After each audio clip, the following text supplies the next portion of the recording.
नमस्कार, मैं जितेंद्र चतुर्वेदी। सबसे पहले तो आप सभी से आग्रह रहेगा कि अगर मतांतर से नहीं जुड़े हैं तो जुड़िए, वीडियो को लाइक कीजिए और साझा करना मत भूलिए। अरविंद केजरीवाल और उनकी पार्टी के पांव जो है वो उखड़ चुके हैं और जो राजनीतिक जमीन अन्ना आंदोलन के जरिए केजरीवाल ने तैयार की थी वो खिसक गई है। और ये दरअसल नाहक ही नहीं कहा जा रहा है। दो तीन चीजें हैं जो साफ दिखाई दे रही हैं। उसमें देखिए, जो एजेंसियों का शिकंजा है वो तो है ही है, लेकिन उसके अलावा जो कुछ जमीन पर घट रहा है वो केजरीवाल और उनकी पार्टी के लिए किसी सदमे से कम नहीं है। इसीलिए सबके कान खड़े हैं और वो अब इस फिराक में लगे हुए हैं, यानी आम आदमी पार्टी के नेता, कि किस तरीके से दरकती जमीन को बचाया जाए। और ये साफ नजर आ रहा है और उसके कारण भी हैं। उसी पर हम लोग सिलसिलेवार तरीके से बात करेंगे। शुरुआत दिल्ली से करते हैं। देखिए, दिल्ली जो है वो आम आदमी पार्टी का गढ़ है और ये जो इनका किला है उस किला के किलेदार जो हैं वो अरविंद केजरीवाल है। लेकिन आज क्या स्थिति हो गई है? आज स्थिति यह है कि अरविंद केजरीवाल को अपने लिए जन समर्थन जुटाने के लाले पड़े हैं। वो और उनकी पार्टी दरवाजे दरवाजे भटक रही है एक अभियान लेकर, मैं भी केजरीवाल। और उसके सहारे वो ये चाहते हैं कि जनता उनके लिए सड़क पर उतरे। लेकिन जनता ने तो रामलीला मैदान में एक दुबला पतला आदमी देखा था जिसने ईमानदारी की कस्में खाई थी। अब पता चल रहा है कि उसकी पूरी कैबिनेट जो है, नौबत यह आ चुकी है कि तिहाड़ में जाकर बैठ जाएगी, तो कोई क्यों ही बाहर निकले। तो ये चीज अरविंद केजरीवाल और पार्टी को खाए जा रही है। यही केजरीवाल है जिनको सीबीआई बुलाती है और दिल्ली से मक्खी तक बाहर नहीं निकलती। अगर आपको ख्याल हो तो पीछे 10 साल आप निकाल कर देख लीजिए, क्योंकि ये दिसंबर का ही महीना है जिसमें अरविंद केजरीवाल सत्ता में आते हैं, 2013 दिसंबर। और तब से लेकर अभी तक आप अगर घटनाक्रम पर गौर करेंगे तो आप पाएंगे कि अरविंद केजरीवाल की पार्टी का चरमोत्कर्ष 2020 का चुनाव रहा और उसके बाद से अब ये डिक्लाइन की तरफ जा रहे हैं। अगर हम सिर्फ दिल्ली की बात करें, देखिए कोई धरना प्रदर्शन नहीं हुआ इतने, आप देखिए इधर 2-3 सालों से 4 सालों से कोई कॉल बुलाई ही नहीं जा रही है। नहीं तो आपको वो दौर याद होगा जब अरविंद केजरीवाल पहली बार मुख्यमंत्री बने थे, वो धरना कुमार के नाम से जाने जाते थे। वो ठंड में जाकर सो गए थे सचिवालय के सामने, धरना देने पहुंच गए थे, भीड़ इकट्ठा हो गई थी। और अभी देखिए, अभी सम्मान पे सम्मान आया जा रहा है लेकिन 4 आदमी नहीं निकल रहा अरविंद केजरीवाल के लिए। ये अभी रामलीला मैदान में इन्होंने भारी सभा की थी, आयोजन किया था, बोले थे 1 लाख लोग आएंगे, पता चला 10,000 लोग भी ठीक से नहीं पहुंचे। आम आदमी पार्टी इस जुगाड़ में लगी हुई है कि जो आम आदमी पार्टी के पुराने कार्यकर्ता हैं वो अभी क्यों नहीं आ रहे हैं। संपर्क साधा जा रहा है कि किस तरीके से सबको बुलाया जाए। नहीं तो जो स्थिति है, जिस तरह से अरविंद केजरीवाल पर एजेंसियों का शिकंजा है, पूरी आम आदमी पार्टी को सड़क पर होना चाहिए था, लेकिन आदमी नहीं मिल रहे हैं। ना मिलना ही इस बात का संकेत और संदेश है कि दिल्ली से ही इनकी जमीन दरकने लगी है। आप बताइए, 2 दिसंबर से इन्होंने अभियान शुरू किया, मैं भी केजरीवाल। बोले साहब 24 दिसंबर को खत्म हो जाएगा, फिर पता चला नहीं 30 तक लेकर चलो, कोई आ ही नहीं रहा। और यहीं पर कार्यक्रम करते हुए हमने कई बार कहा और हमारे दर्शकों ने इसका फीडबैक दिया कि साहब हमारे यहां तक अभी नहीं आए। तो ये जो है, ये अरविंद केजरीवाल के लिए उन्हीं के गढ़ में सबसे बड़ी चुनौती खड़ी हो गई है। आप देखिए, कांग्रेस इनके साथ गठजोड़ करने को तैयार नहीं है। ये इंडी गठबंधन का हिस्सा है, लेकिन कांग्रेस की जो स्टेट इकाई है, फिर वो चाहे पंजाब की हो चाहे दिल्ली की हो, कोई नहीं इनके साथ आना चाहता है। क्यों नहीं आना चाहता है? दिल्ली में तो लोकसभा चुनाव में आम आदमी पार्टी की कोई राजनीतिक हैसियत है ही नहीं है। पंजाब में इन्होंने प्रचंड बहुमत हासिल किया विधानसभा चुनाव में, लेकिन अभी सी वोटर का जो पोल है वो ये बता रहा है कि वहां इतनी प्रचंड बहुमत के बाद भी, मतलब 92-93 सीटें इन्होंने जीती, मगर फिर भी कुल जमा कितना इनको आने वाला है लोकसभा चुनाव में? आज के डेट में देखा जाए तो 5 से 7 सीट, बाकी सब ले जा रही है कांग्रेस। और ये अभी आज की स्थिति है। जैसे जैसे समय आगे बढ़ेगा, आम आदमी पार्टी के सरकार की ओर किरकिरी होनी है पंजाब में। तो ये जमीन है अरविंद केजरीवाल की कि जो इनका गढ़ है वहां भी इनके लिए कोई आने को तैयार नहीं, और जिसे नया नया गढ़ बताया जा रहा है पंजाब, वहां जिस तरह से सरकार चल रही है वो उस बात से लोगों को बड़ा ऐतराज है।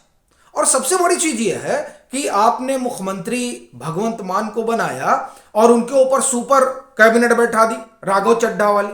यह बात वहां के लोगों को खटक रही है। और आप सर्वे में देखें तो पूरे देश में नरेंद्र मोदी हर जगह सबसे आगे है, लेकिन पंजाब में राहुल गांधी सबसे आगे है, जो यह बताता है कि अरविंद केजरीवाल की वहां कोई स्थिति नहीं है। और वहां लोकसभा के चुनाव में कांग्रेस कहां खड़ी है। इसीलिए कांग्रेस जो है उसकी जो स्टेट इकाई है वो अरविंद केजरीवाल के साथ गठजोड़ नहीं करना चाहती, क्योंकि भाई देख रही है कि पंजाब में राहुल गांधी की लोकप्रियता सबसे ज्यादा है, वहां वो पीएम को भी पीछे छोड़ रहे हैं। तो जहां हमारी लोकप्रियता और हमारा आधार सबसे बढ़िया है वहां हम आम आदमी पार्टी के साथ क्यों जाएं। और वैसे भी 1.5 साल के शासनकाल में जिस तरह का गंद पंजाब में घोला गया है वो भी जो है कांग्रेस देख रही है। और कांग्रेस को पता है किस तरह से लोगों का मन उचट गया है कि नहीं नहीं नहीं वो ठीक है, कांग्रेस के साथ जाना है। तो ये बात साफ तौर पर आप देखिए कि किस तरह से कांग्रेस पल्ला झाड़ रही। आप गुजरात जाइए, गुजरात में इनकी पार्टी के जो विधायक हैं, जो नेता हैं, वो पार्टी छोड़ रहे हैं। और ये वही गुजरात है जहां बड़े गाजे बाजे के साथ अरविंद केजरीवाल जाया करते थे। और आपको ध्यान होगा नवंबर 2022 किस तरह का माहौल बना था। कम से कम मार्च 2022 में पंजाब का चुनाव जीतने के बाद से अरविंद केजरीवाल ने गुजरात में यह माहौल पैदा किया कि मानो यहां जो लड़ाई है सीधी वो आम आदमी पार्टी और भाजपा की है। पूरा माहौल ही बना दिया था। अरविंद केजरीवाल तो लिख के दे रहे थे कि हम सरकार बना रहे हैं, वो सीट बता रहे थे। इस तरीके का ऑरा वहां पर क्रिएट किया गया था। लेकिन क्या हाल हुआ, आज के समय में आम आदमी पार्टी का वहां नाम लेवा भी कोई बचे, इसमें भी संशय हो गया है। और कहा जा रहा है कि विपसना से आएंगे अरविंद केजरीवाल तो पहले भाग के वहीं जाएंगे, गुजरात की जमीन बचाई जाए। और फिर जो 5 राज्यों में चुनाव हो उसमें 4 में आम आदमी पार्टी की क्या स्थिति रही हो आप जानते ही हैं। मध्य प्रदेश के जिस सिंगरौली में सबसे ज्यादा खम ठोक रहे थे वहां सबसे बुरी हालत हुई। तो यह है अरविंद केजरीवाल और उनकी पार्टी की जमीन जो दरक रही है। और उसमें छौंका कहां से लग जा रहा है, ईडी और सीबीआई। वैसे अगर आप इनके डिक्लाइन का ग्राफ देखें तो वह तभी से शुरू होता है जब मनीष सिसोदिया को सीबीआई लेकर जाती है और फिर ईडी के शिकंजे से वो बाहर नहीं निकलते हैं और ये दिल्ली का शराब घोटाला इस सरकार को पूरी तरह से घेर लेता है। तभी से अरविंद केजरीवाल और आम आदमी पार्टी से लोगों का मन उचटता है, भरोसा हटना शुरू हो जाता है। और ये बात जब हम आप रीड कर रहे हैं तो इसे कांग्रेस नहीं देख रही, इसे इंडी गठबंधन के लोग नहीं देख रहे हैं, इसे जमीन पर जो लोग हैं वो नहीं देख रहे हैं। उनको भी मालूम है कि जो पार्टी इस नाम पर आई थी कि वो अलग तरह की राजनीति करेंगे, अलग तरह की सियासत करेंगे, सब कुछ बदल देंगे, ये भाजपा और कांग्रेस से अलग हैं। अब पता चल रहा है कि भाजपा कांग्रेस छोड़िए, ये तो उनसे भी आगे निकल गए। तो ये जो स्थिति है उसने अरविंद केजरीवाल की जमीन को और खिसकाया ही। अच्छा देखिए, नित नई चीजें आ रही हैं। शराब घोटाला आ जाता है, फिर पता चलता है कि इनका ये क्लासरूम घोटाला आ जाता है, फिर मालूम चलता है कि अच्छा अभी यही था, अब लीजिए दूसरा दवा घोटाला भी आ गया। यानी घोटालों की फहरिस्त है, कोई पैनिक बटन में फंसा हुआ है। और फिर ये जो जासूसी का ये लोग एक पूरा कंपनी बना ही रहे थे, उसका अलग मामला, उसमें भी एफआईआर हो रखा है। और आज देखिए आलम क्या है, ये लोग कह रहे हैं अधिकारी हमारी सुनते नहीं। भाई अधिकारी उन्हीं की सुनते हैं जिनके साथ जनता खड़ी होती है। अधिकारी भी देख रहा है कि भाई इनका तो कोई सुन ही नहीं रहा है। इनकी जो स्थिति है वो इतनी बद से बदतर हो चुकी है कि जनता इनके साथ खड़ी नहीं है, भीड़ नहीं आ रही है। तो जब यह परिस्थिति बन चुकी है अरविंद केजरीवाल की, तो यही वजह है कि अधिकारी हो, जनता हो या गठबंधन के साथी हो, किसी के लिए भी आम आदमी पार्टी अब कोई मायने रखती नहीं है। और सबसे बड़ी चीज है कि नेता तो छोड़िए, अरविंद केजरीवाल फंस रहे हैं, मनीष सिसोदिया फंस रहे हैं, संजय सिंह अंदर ही हैं। बड़ी चीज है पार्टी ही अक्यूज्ड बनाई जा रही है। यानी जो पार्टी भ्रष्टाचार विरोधी आंदोलन से उपजी और जिसने ईमानदारी की सौगंध खाई, चलिए भाई नेता भ्रष्ट हो गए, उन पर भ्रष्टाचार का आरोप लग गया, वो तो अलग मसला है। लेकिन इस पार्टी की का आप कहिए कि आधार ही ईमानदारी थी, और वही पार्टी के ऊपर हवाला का अगर आरोप लगे तब इससे बड़ी चीज क्या हो सकती है। यानी जो ईमानदारी का पर्याय बनकर उभरी थी पार्टी, वही पार्टी अब हवाला का पर्याय बन रही है।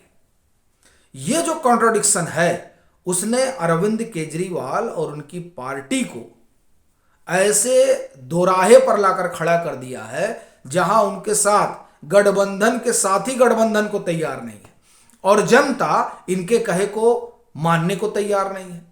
तो ऐसी स्थिति में अरविंद केजरीवाल और उनकी पार्टी के लिए आप एक तरह से कहें कि उल्टी गिनती शुरू हो गई है।